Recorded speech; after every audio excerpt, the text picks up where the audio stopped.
Okay, hello everyone. I am here to tell you all about one of my very exciting spring classes. I'll have a separate video for the other one.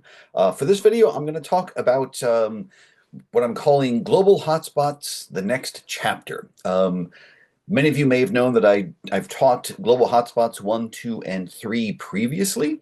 You did not need to take those classes to understand this one, so there's no prerequisites or anything like that. But it's going to be our 3-week course this time, so let me tell you what we're going to look at and focus on.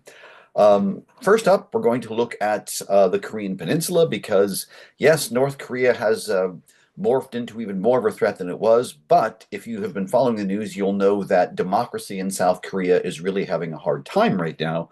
So we're going to look at the Korean Peninsula in general, both North and South Korea, and the neighborhood, so to speak, to see whether or not North Korea might or would take advantage of the weaknesses of South Korean democracy, and whether South Korea's democracy will find a way to hold strong and make it through. So, number one, first week will be the Korean Peninsula. Second week, we'll talk about Syria. As you know, Bashar al-Assad was his entire government fell rapidly with almost very little struggle, which spoke to the profound weakness underneath the hood, so to speak, of that regime.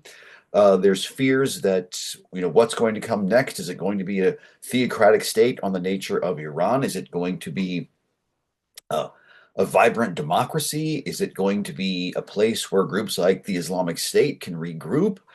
So we'll talk about all those options in the week. We talk about Syria and a bit more about the neighborhood in the Middle East there. And then the third week is actually also the Middle East, but it's a totally different thing altogether.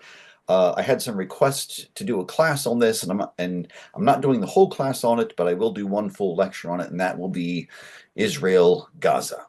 We'll talk about the conflict, and we'll talk about potential solutions, the greater picture in terms of how that conflict ties into everything from U.S. foreign policy to what Iran will or won't do. We'll talk about the new administration in Washington and whether they're going to build a Trump Tower in Gaza and whether that's a solution.